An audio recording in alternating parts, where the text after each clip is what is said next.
အားလုံးပဲမင်္ဂလာပါဒီ Japan Lens ကနေကြိုဆိုပါရစေဒီနေ့အစပြီးတော့ whisky ချစ်သူတွေအတွက်ဘုဒ္ဓရာရစေဖို့ Japanese whisky review series ကိုစတင်လိုက်ပါတယ်ပထမဆုံးအနေနဲ့လူတိုင်းညှင်းခုန်လေးရှိကြတဲ့မိကုန်းတစ်ခုနဲ့စချင်ပါတယ်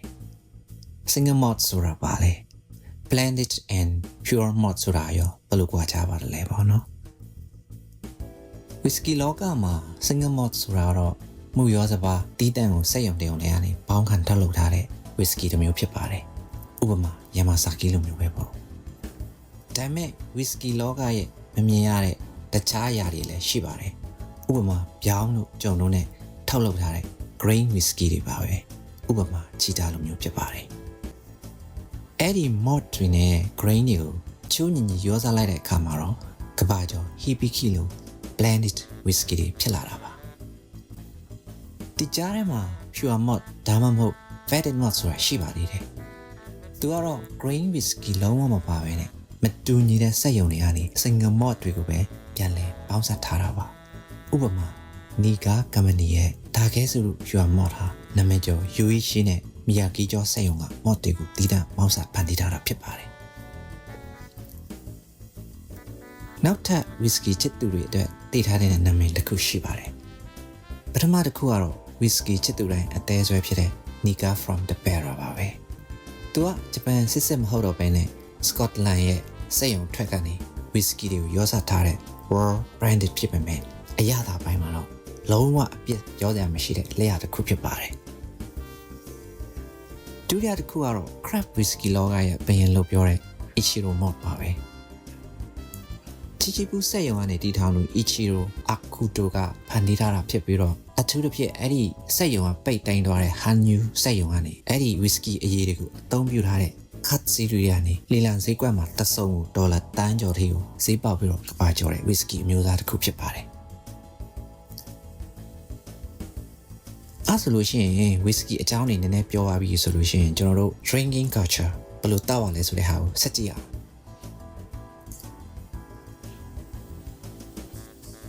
စစောတော့ဒီလိုအနုပညာမြောက်တဲ့ whisky တွေကိုကျွန်တော်တို့ဘယ်လိုတောက်တောင်းကြမလဲပေါ့ပထမအဆုံးကတော့ nit ဆိုတဲ့ရေခဲမပါဘဲနဲ့ whisky တွေပဲတီးတန့်တောက်ခြင်းဖြစ်ပါတယ် whisky ရဲ့မူလအရသာနဲ့ရှုပ်ထွေးနေတဲ့သူ့ရဲ့အရသာကိုပြေဝခံစားဖို့ဆိုလို့ရှိရင်အခန်းအပူချိန်အတိုင်းပဲကျွန်တော် clan cane wine ခွက်တေးသေးလေးနဲ့တောက်ရပါတယ်တနည်းအားဖြင့် testing note လိုမျိုး whisky ခွက်တေးသေးလေးနဲ့အရသာကိုခံစားပြီးတော့တငုံချင်းတောက်ရတဲ့အရာဖြစ်ပါတယ်ဒုတိယနီလန်းကတော့ on the rocks ဆိုတဲ့ရေခဲတုံးကြီးပေါ်ကို whisky တွေလောင်းထည့်ပြီးတော့တောက်ရတာဖြစ်ပါတယ်ရေခဲတုံးကြီးကြီးတစ်ခုပေါ်မှာထည့်တောက်ပြီးတော့အဲ့ဒီရေခဲအရေပျော်အားနဲ့မြပွင့်ထက်လာတဲ့ whisky အရသာတွေကိုအဆင့်ဆင့်ခံစားရတာဖြစ်ပါတယ်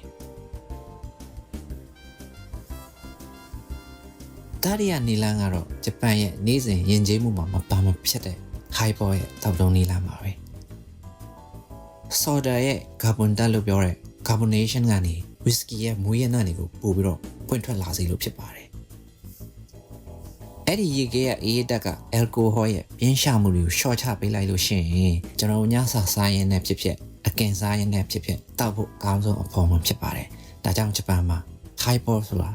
နေ့စဉ်မပါမဖြစ်တောက်တဲ့ whisky တစ်ခုလိုဖြစ်ပါတယ်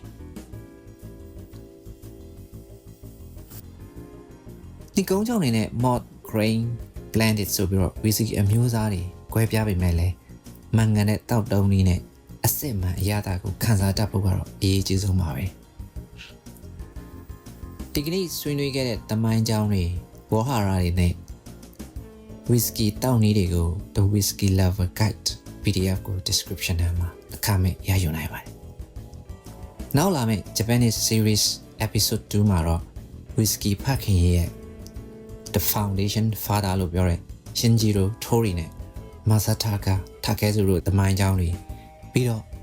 မောင်ကိုအတူတွေဖြစ်တဲ့ဂျပန်ဥပဒေအသစ်တွေအကြောင်းကိုဆက်လက်တင်ဆက်တော့မှာဖြစ်ပါတယ်။ The Japan Lens ကကျွန်တော်ဒေါက်တာဆိုင်ပါ။ဒါတဲ့အပန်းပြေချိန်တွေဖြစ်ပါစေ။